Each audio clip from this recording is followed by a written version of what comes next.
नमस्कार, मैं हिमांशु मिश्रा और आप देख रहे हैं न्यूज 24। तो किसका होगा मध्य प्रदेश, ये बड़ा सवाल है। चुनावी मौसम है और इस चुनावी मौसम में प्रधानमंत्री नरेंद्र मोदी मध्य प्रदेश की चुनावी यात्रा पर है। इस दौरान उन्होंने गारंटियों का भी जिक्र किया।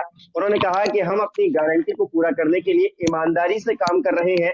पीएम ने यह भी कहा कि मोदी की गारंटी का ट्रैक रिकॉर्ड आपके सामने है। बहनों को 400 रुपए सस्ता गैस सिलेंडर, गरीबों को मुफ्त में राशन, कोविड के दौरान हर गांव तक सड़क और बिजली, किसानों के लिए सिंचाई की व्यवस्था, नौजवानों के लिए रोजगार के नए अवसर, करोड़ों की परियोजनाओं की सौगात जैसी चीजों का जिक्र आज प्रधानमंत्री नरेंद्र मोदी ने अपने भाषण में किया। वहीं शिवराज सरकार की अगर बात करें तो चुनावी दांव उन्होंने भी चला है।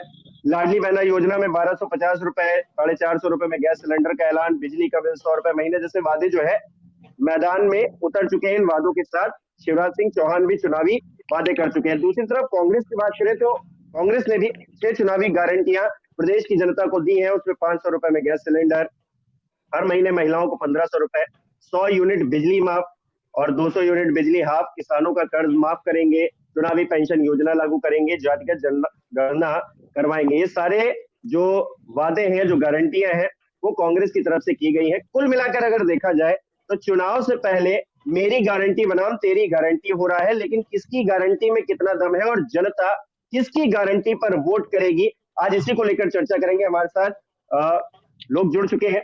अमित शर्मा जी कांग्रेस पार्टी से हमारे बीच है, मंजरी जैन जी भारतीय जनता पार्टी से हमारे साथ है, योगी राज योगेश जी वरिष्ठ पत्रकार हमारे साथ है। आप सभी लोगों का बहुत बहुत स्वागत है हमारी इस चर्चा में। सबसे पहले अमित शर्मा जी आप ही के पास आना चाहूंगा। प्रधानमंत्री नरेंद्र मोदी ने भी आज गारंटियों का जिक्र किया है और कहा है कि हम पूरी ईमानदारी से अपनी गारंटियों को पूरा करने के लिए काम कर रहे हैं।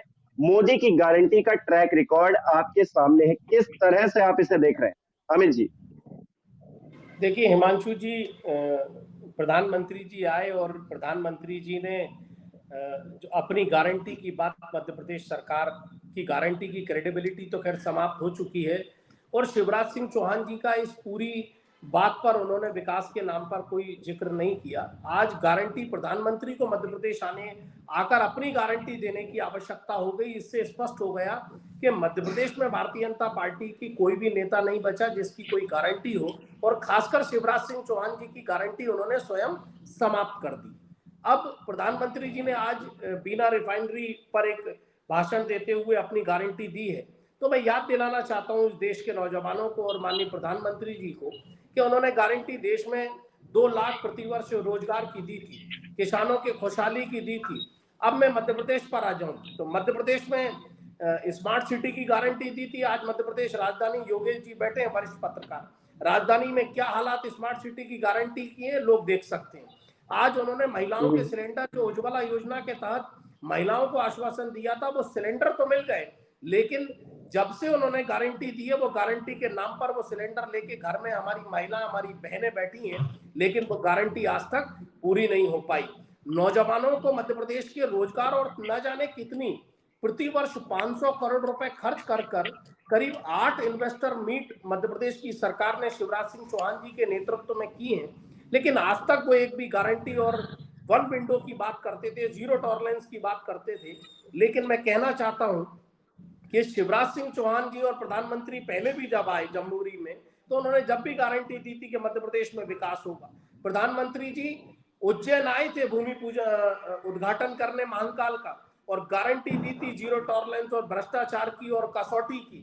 आज क्या स्थिति उस भ्रष्टाचार और कमीशन की हुई, पहले वो गारंटियां पूरी करें। तो जिस तरीके से शिवराज सरकार की गारंटी समाप्त हो चुकी है, ऐसे ही अब धीरे धीरे मोदी जी की भी गारंटी समाप्त होती जा रही है। ठीक है, मंजरी जी जवाब दीजिए। जी देखिए, मैं आपको ये बताना चाहती हूँ कि मोदी सरकार जो है वो विश्वास की सरकार है। हमने 10 साल पहले भी वो हुआ करती थी और हम ये इंतजार करते थे कि मनमोहन जी कब बोलेंगे, तो वो एक रबर स्टैंड की तरह ही काम करते थे। माननीय मोदी जी जब से प्रधानमंत्री बने, जिस एजेंडे के लिए भारतीय जनता पार्टी खड़ी हुई, एजेंडे को लेकर भारतीय जनता पार्टी का गठन हुआ था, उस एजेंडे को लेकर माननीय प्रधानमंत्री जी ने काम किया। और मैं समझती हूँ जो देश की सबसे बड़ी मांग थी कि धारा 300 तक हटना चाहिए, तो वो माननीय मोदी जी ने हटाई। 370 हटना मतलब आप समझिए मैं बचपन से ये सुना करती थी, और आप में से कई लोग जैसे योगी राज मंजरी जी भाई जी, साहब बैठे हुए मध्य हैं, प्रदेश की बात अमित हो जी रही ने भी है, ये सुना होगा। 370 कश्मीर में हटाई गई। मध्य प्रदेश की बात हो रही है, मध्य प्रदेश पे आते हैं ना। मध्य प्रदेश की क्या हाल है? मध्य प्रदेश की जनता को चुनाव हिमांशु में जी मैं उतरना बिल्कुल है, मध्य उनकी प्रदेश जनता की को वोट बात करना करूंगी, क्योंकि गारंटी है। वाली बात हो रही है, तो मोदी जी की जो विश्वसनीयता पे इन्होंने जो प्रश्न चिन्ह लगाए, तो मैं बताना चाहती हूँ कि जो लोकसभा वादे चुनाव किए के थे लिए। उन्होंने, वो वादे पूरे किए, चाहे वो कश्मीर की 370 हो और चाहे राम मंदिर की बात हो, तो निश्चित तौर पर जो मध्य प्रदेश में उन्होंने वादा किया है वो वादे भी पूरे किए जाएंगे। 2003 में जब मध्य प्रदेश में भारतीय जनता पार्टी सरकार बनी, तो जो जो वादे कर हम सरकार में थे, हमने वो क्रमशः अक्षरशः पालित किए, और वो काम हो रहा है जनता के बीच में। हमने गरीब कल्याण के कार्य किए वो जनता के बीच में। 2005 में माननीय मुख्यमंत्री जी ने कन्यादान योजना, 16 लाडली साल लक्ष्मी योजना, की माननीय प्रधानमंत्री जी ने उज्ज्वला योजना की मैं बात करूं। जी हिमांशु जी, आप कुछ कह रहे थे। मैं ये कह रहा हूँ, 18 साल से शिवराज जी मुख्यमंत्री हैं, और अब आप वादे पूरे करने का अगर जिक्र कर रहे हैं, तो फिर किस तरह से देखा जाए? आपके हाथ में सत्ता थी जब आप उस कुर्सी पर बैठे हुए थे। आप चाहते तो गैस सिलेंडर बहुत पहले महंगा दे दिया होता, सस्ता दे दिया होता, लेकिन आप अभी तक तो महंगा देते आए हैं, पूरे देश को देते आए हैं। सिर्फ मध्य प्रदेश का जिक्र नहीं है। बिजली का आप जिक्र करते हैं, तो बिजली आप सस्ती पहले भी कर सकते थे जब आपके पास मौका था। चुनावी मौसम में आप कह रहे हैं कि 100 रुपए में हम बिजली, कम से कम जो गरीब है उनको 100 रुपए में बिजली पहुंचाए। ये सब तो पहले कर देना चाहिए था ना आपको। सिर्फ जी चुनावी मैं मौसम में कहने की बातें थोड़ी ना होती है। बिल्कुल, मैं और हिमांशु जी आपकी सारी बातों, हिमांशु जी और अमित जी की सारी बातों का जवाब दूंगी, पर मैं आपको जी, ये बताना चाहती हूँ कि जब से सरकार बनी है, तब से हमने गरीब हितैषी और विकास के जो नए आयाम गढ़े हैं। जो बीमारू जी, राज्य था मध्य प्रदेश, आज विकसित राज्यों की श्रेणी में आकर जो खड़ा हुआ है, तो माननीय प्रधानमंत्री जी, माननीय मुख्यमंत्री जी की ही जो कर्मशीलता रही, उसके कारण। रही बात, आप जो बात कर रहे हैं कि सिलेंडर वाली जो बात, जो एक ही बात कांग्रेस पकड़ के बैठ जाती है, तो मैं आपको बताना चाहती हूँ कि 2013-12 के पहले हमारे देश में 14 करोड़ गैस कनेक्शन हुआ करते थे, जो अब 34 करोड़ हो गए हैं उज्ज्वला योजना के बाद। हमने बहनों के जीवन स्तर को सुधारने के लिए माननीय प्रधानमंत्री जी ने मैडम, गैस चूल्हे आप भी फ्री बांटे, न सिर्फ गैस आप भी चूल्हे और एक घर सिलेंडर भी चलाते फ्री दिए होंगे, गए। आप भी जी सुन आप लीजिए, समझिए, मेरी बात सुनिए, मेरी बात सुनिए। आप भी एक महिला है, और मैं सारी मध्य प्रदेश महिलाओं का की, देखिए एक बात बताइए हिमांशु जी, मध्य प्रदेश के देश से अलग है। जब आप उज्ज्वला की बात करेंगे, गैस सिलेंडर की बात करेंगे, तो आपको रेशो मैं बताऊंगी, महंगे तो गैस मध्य सिलेंडर की प्रदेश बात की कर रहा बात हूँ। थोड़ी बताऊंगी भाई, पूरे देश में क्या हमने। कि जी आप हर घर में जाकर हाथी खड़ा कर दीजिए, लेकिन हाथी को पालना तो मुश्किल हो जाएगा ना। दिक्कत तो यही है ना। आपने उज्ज्वला के तहत बांटा, बहुत अच्छा किया। मैं सैल्यूट करता हूं प्रधानमंत्री जी को, इस योजना को, कि उन्होंने इतना सोचा। और जो लकड़ी से काम होता था, आंखें जलती थी, स्वास्थ्य खराब होता था, वो सब चीजें खत्म हुई, मैं मानता हूँ। लेकिन जो महंगा गैस सिलेंडर पर्यावरण पड़ेगा, तो अफोर्ड कौन कर पाएगा? क्या ये योजना सिर्फ अमीरों के लिए थी कि वो अमीर गैस सिलेंडर इस्तेमाल कर पाए? आम आदमी खरीद भी तो पाए ना जी नहीं, उसको। बिल्कुल नहीं। उज्ज्वला आपको योजना के अंतर्गत जो सिलेंडर दिए गए, उनके ऊपर अलग से भी सब्सिडी रही है। तो मैं समझती हूँ कि जो सब्सिडी कार्य हटाकर, भारतीय जनता पार्टी, सारी सारी चीजें हटाकर कितने का गैस सिलेंडर पड़ता है? आप खुद ही बता दीजिए। देखिए आप तो वहां 2012 पर में ग्राउंड जीरो पर है, 2012 बताइए। में सुनिए मेरी हिमांशु जी, देखिए आप तो बहुत पढ़े लिखे हैं। मैं समझती हूँ कि 2012 के पहले प्रति व्यक्ति आय कितनी थी। हम सिर्फ गैस सिलेंडर के ऊपर ही आके क्यों टिक जाते हैं? पहले किसान, प्रति व्यक्ति आय कैसे निकाली जाती है मैडम? अगर हमने प्रति मंजरी जी, व्यक्ति प्रति आय व्यक्ति आय बढ़ी है, कैसे निकाली जाती है? देखिए प्रति व्यक्ति प्रति आय व्यक्ति कैसे निकाली जाती है? एक घर में अगर आय 5 लोग पहले हैं, साल में पांचों की इनकम जी अगर आप जोड़ देंगी तो समान नहीं होती है ना। कोई 5 रुपए कमा रहा है, कोई 5,000 कमा रहा है, कोई 5 लाख रुपए कमा रहा है, तो आप सबकी इनकम जोड़ के कहेंगे कि प्रति व्यक्ति आय बहुत बढ़ गई है। ये मुझे समझ में नहीं आता, प्रति व्यक्ति आय का ये देखिए सिस्टम मुझे आय, समझ में नहीं आता। देखिए प्रति व्यक्ति आय तो हमेशा से आती रही है, और गरीबी और जो महंगाई है, देखिए एक बात और हिमांशु जी मैं आपसे कहना चाहती हूँ कि महंगाई तो हर समय बढ़ती रही है। ऐसा नहीं है कि महंगाई है ना स्थायी रही है। जब कांग्रेस का शासनकाल था, तब भी महंगाई बढ़ी है, वो तो एक सतत प्रक्रिया है। आपके लेकिन शासनकाल में क्या प्रति हो रहा है, व्यक्ति मुझे आय इससे नहीं, मतलब है अभी के लिए, क्योंकि अभी चुनाव होने वाले हैं।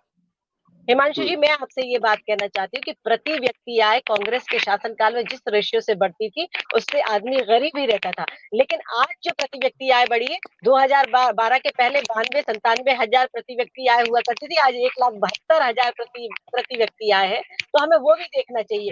जो आप मेरी पूरी बात कर लीजिए, मेरी आप पूरी बात सुन लीजिए, मेरी आप पूरी बात सुन लीजिए। रिपोर्ट बताती है, वो बताती है कि 2005 से 15 के बीच में 27 करोड़ लोग गरीबी से उभरे। तो आप ये तो कहिए मत कि किसी ने कुछ काम नहीं किया। मुझे ये बात समझ में नहीं आती, किसी ने कुछ काम नहीं किया। आपने कितना काम किया मुझे ये बताइए। 2003 के पहले में आप क्या सुनना चाहते हैं? आप एक बात मुझसे पूछेंगे तो मैं उसी पे बात करूंगी। हमने क्या किया तो हम आपको जब बताएंगे तो फिर आपको सुनना पड़ेगा। 2003 से लेकर आज तक आप देख लीजिए सड़कों का क्या हाल था। 2003 के पहले सिर्फ 63,000 किलोमीटर सड़कें हुआ करती थी, जिसमें गड्ढे ही गड्ढे हुआ करते थे। आज हम 5 लाख किलोमीटर सड़कें बना चुके हैं, जिन पे की गाड़ियां सरपट दौड़ती हैं। हम किसी गांव में भी जाते हैं तो गांव के अंदर भी जाते हैं तो सीमेंट कंक्रीट की रोड हमको मिलती है। पहले महिलाओं को 3-3 किलोमीटर दूर तक है ना कुएं से पानी भरने जाना पड़ता था, तालाब से पानी भरने जाना पड़ता था। आज हम घरों को नल से पानी दे रहे हैं योजना के अंतर्गत, और आगे हमको जानते हैं। पहले कांग्रेस का शासन था तो गाँव में एक इंदिरा आवास के नाम से, राजीव आवास के नाम से आज हम प्रत्येक गरीब व्यक्ति को पक्की छत दे रहे हैं। तो ये बहुत सारे हमने ठीक है।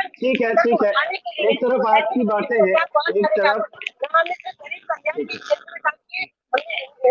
ठीक है मंत्री जी, ठीक है योगी जी आपके पास आऊंगा। ठीक है योगी जी आपके पास आऊंगा। देखिए आप तो ग्राउंड पर है, वहां की चीजों का आकलन कर रहे हैं। एक तरफ कांग्रेस चुनाव से पहले अपनी 6 गारंटियां दे चुकी है, दूसरी तरफ प्रधानमंत्री आज पहुंचे, उन्होंने अपनी गारंटियों का जो अभी तक उन्होंने काम किए हैं उसका एक खाका सामने रखा है, जिसमें बहुत सारी चीजें उन्होंने बताई। तो अगर तुलनात्मक अध्ययन किया जाए तो किसकी गारंटी में कितना दम नजर आता है, किसके रिपोर्ट कार्ड में कितना दम नजर आता है आपको? देखिए रिपोर्ट कार्ड और ट्रैक रिकॉर्ड की बात है तो मोदी ने जनसभा के सामने ही कहा कि आप मेरा भी ट्रैक रिकॉर्ड देख लीजिए और इनका भी ट्रैक रिकॉर्ड देख लीजिए। तो उसका जवाब तो उन्होंने नहीं दे दिया। सबसे इंटरेस्टिंग बात क्या है कि देखिए आप ये गारंटी का खेल शुरू हुआ आम आदमी पार्टी की उदय से, और जिस तरीके से फ्री की बिजली, पानी, गैस ये सब जब उन्होंने देना शुरू किया तो इन सारी चीजों ने चुनाव के समीकरण बदलना शुरू कर दिए। और कांग्रेस ने भी हाल ही में जो 2 स्टेट्स जो जीते, हिमाचल प्रदेश और कर्नाटक, उसमें भी बहुत बड़ा योगदान एक तो ओल्ड पेंशन स्कीम का रहा, कर्ज माफी का रहा, और भी जो फ्री बेवरेज की जो चीजें हैं उन्होंने उन 2 स्टेट्स में कांग्रेस को बहुत आगे किया। और भाजपा को ये लगा कि वास्तव में ये जो चीजें हैं ये बहुत इम्पैक्ट डाल रही चुनाव में। और आप ये देखिए कि इसके बाद से जो जितनी गारंटी कांग्रेस ने दी थी, करीब करीब वो सारी गारंटी बीजेपी ने इस चुनाव के आते आते पूरी कर दी है। केवल एक ओल्ड पेंशन स्कीम का मामला जरूर है, लेकिन पूरा के पूरा चुनाव सेंटर्ड हो गया है फ्री की, मुफ्त की स्कीम पर आकर। और एक और महत्वपूर्ण बात है कि चाहे आप किसी भी स्टेट्स की आप बात कर लें, हर सरकार ये कहती है कि हमने डेवलपमेंट के इतने प्रोग्राम चलाए, विकास की हमने गंगा बहा दी। चाहे वो भाजपा की सरकारें हों, चाहे वो कांग्रेस की सरकारें जहां भी काम कर रही हैं, इसके बावजूद इसके पूरे के पूरे चुनाव मुफ्त की स्कीमों पर आकर सेंटर्ड हुए। मतलब विकास एक तरफ हो गया है। जी योगेश जी, मैं एक चीज आपसे समझना चाहूंगा कि देखिए इलेक्शन आ रहा है तो वादे किए जा रहे हैं कि हम ये दे देंगे, हम ये स्कीम लगा देंगे, हम महिलाओं को इतने रुपए दे देंगे, सिलेंडर इतने में दे देंगे। अगर हम शिवराज सरकार की बात करें, हालांकि उन्होंने पूरा कार्यकाल तो नहीं उनका रहा, कुछ जो है कमलनाथ जी का भी रहा, उसके बाद का जो उनका 3-3.5 साल का कार्यकाल देखें, क्या ये सब वादे शिवराज सरकार पूरा नहीं कर सकती थी? क्या पहले ही जो वादे अब किए जा रहे हैं, जो योजनाओं की घोषणा अब हो रही है, क्या ये 3.5 सालों में नहीं किए जा सकते थे? क्या ये वक्त है? और क्या इन योजनाओं के अभी लागू होने या फिर ऐलान करने का हम इसे ऐसे ना समझें कि ये चुनाव है तो कर दिया गया है, बाद में फिर से सब वैसे ही हो जाएगा? इसे ऐसे ना देखा जाएगा? नहीं, इसको ऐसा ही देखा जाएगा कि ये चुनाव आते हैं तो ये चीजें होती हैं, और जब सारे राजनीतिक दल इसी बात पर आकर केंद्रित हो गए हैं तो कोई भी इसमें पीछे नहीं रहना चाहता। और भाजपा तो चूंकि सत्ता में है, कांग्रेस के पास तो भी कांग्रेस गारंटी दे रही है, वो आएगी तब पूरा करेगी। भाजपा के पास तो ये मौका है कि वो पूरा करके दिखाए, और इसलिए आप देखिए जब लाडली बहना को 1,000 रुपए देने की बात आई और जब कमलनाथ जी ने 1,500 रुपए की घोषणा की, तो आप देखिए धीरे धीरे बीजेपी उसी की तरफ बढ़ी चली। उन्होंने उसको साइलेंटली और स्टेप बाय स्टेप किया। अभी 1,250 किए हैं और धीरे धीरे ले जाके वो 1,500 जाएंगे। ऐसे जब 400 के सिलेंडर पे कांग्रेस आई तो ये 450 के सिलेंडर पे आ गए। तो ये बात तो तय है कि चूंकि चुनाव है इसलिए ये सब हो रहा है। लेकिन इसके तरह एक और बात मैं आपसे कहना चाहता हूँ जो शायद ये बीजेपी की प्रवक्ता नहीं कह पाई। एक बात ये जरूर हो कि इन बीते कुछ सालों में मध्य प्रदेश में बहुत जबरदस्त काम हुए हैं और वो मैं आपको एक दो गिनाना चाह रहा हूँ। जैसे एशिया का सबसे बड़ा सोलर प्लांट विंध्य में लगा। अभी जो 50,000 करोड़ की जिन्होंने पेट्रोकेमिकल्स का जो शिलान्यास किया आज प्रधानमंत्री ने, वो 50,000 करोड़ का मतलब एक मुश्त इतनी राशि मध्य प्रदेश में कभी नहीं है। ये मैं प्रशंसा नहीं कर रहा किसी राजनीतिक दल की, लेकिन ये वो असर है। ऐसे ही बुंदेलखंड की एक बहुत बड़ी समस्या थी केन बेतवा लिंक परियोजना की, और ये परियोजना कम से कम 50 साल पहले से अधूरी थी, लेकिन आज वो भी पूरी हो रही। तो इसका श्रेय आप किसी को दें, कांग्रेस भी इसको पूरा कर सकती थी, कांग्रेस ने भी कई काम किए हैं, लेकिन बीजेपी इस काम में थोड़ी सी एडवांस हो गई है। और एक बात और आपको बताऊं कि पिछले 4-6 महीनों में जो बीजेपी की पोजीशन मध्य प्रदेश में थी, बहुत पीछे चल रही थी बीजेपी कांग्रेस से। लेकिन 2-3 महीने में जिस तरह शिवराज सिंह चौहान ने ताबड़तोड़ जो घोषणाएं की और लाडली बहना और तमाम तरह की जो स्कीम्स वो लेके आए, तो मुझे लगता है थोड़ा सा एज बीजेपी को इससे मिला है और उन्होंने कई चीजों को पूरा कर दिया इस घोषणाओं के साथ साथ। आप देखिए तमाम कर्मचारी वर्ग की भी आप बात कर लें, एक भी कर्मचारी वर्ग ऐसा नहीं है जिसको कुछ ना कुछ ना मिला। हालांकि मैं ये नहीं कह रहा कि कांग्रेस ने नहीं दिया, लेकिन इस मामले में थोड़ा सा बीजेपी एज ले चुकी है और उन्होंने करके दिखा दिया है। और लोगों को भी भरोसा इस बात पे है कि ये सरकार कर रही है। बताने में कोई गुरेज नहीं होना चाहिए। अगर कोई सरकार अच्छा काम कर रही है तो उसे अच्छा बताया जाएगा, कोई सरकार की कमियां हैं तो वो भी उजागर की जाएंगी। अमित जी, देखिए चुनाव आ गया है और चुनाव में गारंटियों के सहारे ही क्या कांग्रेस पार्टी है, ये एक सवाल आपसे रहेगा, क्योंकि 6 गारंटियां आपने दे दी है और इन गारंटियों के सहारे ही आपको लगता है क्या कि आप सत्ता वापसी कर लेंगे? देखिए हिमांशु जी, बात सत्ता की नहीं है। जब 2018 में कांग्रेस की सरकार थी तो माफ करिएगा पूरी मीडिया और तमाम भारतीय जनता पार्टी कहती थी कि कांग्रेस की सरकार नहीं आ रही। ये जनता का जनमत संग्रह है और जनता के जनमत संग्रह से जनता ने मैंडेट दिया कांग्रेस पार्टी। आज सत्ता को पाने के लिए देखिए ना हमारे पास अभी 18 साल से मध्य प्रदेश में पिछले 15 महीनों को छोड़कर और केंद्र में हमारी सरकार नहीं है। 9 सालों से मोदी की सरकार है और 18 वर्षों से शिवराज जी की सरकार है। मेरा प्रश्न सीधा सा बनता है कि अगर विकास कार्य किए तो आज ये 50,000 करोड़ रुपए की घोषणा 9 वर्षों में पहले क्यों नहीं की गई? और अगर आज थी तो फिर मैं उस घोषणाओं को बताऊं कि BHEL, IIT, IIM तमाम, देखिए जिसको जो जब समय मिलता है तो लोग उसको अच्छा करने का, कोई भी सरकार हो उसका प्रयास करती है। लेकिन मध्य प्रदेश के हालात अलग है। मध्य प्रदेश में योगी राज जी सुन रहे हैं मेरी बात? मैं आपको जानकारी के लिए बता दूं, इसी बीना के अंदर मुख्यमंत्री जी इन 18 वर्षों में ट्रैक के साथ, रिकॉर्ड के साथ मुख्यमंत्री जी ने कई बार ये कोशिश करी। मेरी आवाज आ रही है हिमांशु जी? जी अमित जी बोलिए। मुख्यमंत्री जी ने 9 सभाएं ली और 9 सभाओं लेने के बाद कई बार उन्होंने बीना रिफाइनरी की बात करी। मेरी बात से योगी राज जी सहमत होंगे। और 2 बार केंद्रीय मंत्री वहां पर भूमि पूजन उसके विस्तारीकरण के लेकर कर चुके। आज कई केंद्रीय मंत्री आकर वहां पर जब बात करते हैं तो उसके विस्तार की, उसको आगे बढ़ाने की और वहां पर बात करते हैं। आज मैं पूछना चाहता हूं, प्रधानमंत्री जी जब आए तो क्या वो पहले के जो केंद्रीय मंत्री कह के गए और जो 18 साल से 9 बार मुख्यमंत्री कह के आए हैं, उनकी क्या स्थिति है? और आज जनता जब भरोसा करे इस बात पर तो कैसे भरोसा करे? मध्य प्रदेश के स्टार्टअप इंडिया की ये हालत है कि 1,10,000 फार्म रोजगार के नाम पर और स्टार्टअप इंडिया के नाम पर भरे गए, लेकिन मात्र 8.35% लोगों को स्टार्टअप इंडिया के तहत उनके रोजगार मिला। किसी से कहा कि आपके पिताजी की गारंटी चाहिए, अरे वो अपनी डिग्री लगा रहा है, वो अपनी पढ़ाई की शुरुआत कर रहा है, लेकिन लगातार धीरे धीरे ओबीसी की, योगी राज जी बैठे फिर दोबारा कहूंगा, ओबीसी की छात्र पिछले 3 वर्षों से उनको स्कॉलरशिप बंद है। अनुसूचित जाति जनजाति के छात्रों को एडमिशन तो हो गए, लेकिन उनके छात्र की स्कॉलरशिप पिछले 4.5 वर्षों से बंद है। मैं पूछना चाहता हूँ, एक योजना चलानी है, दूसरी योजना बंद करनी है।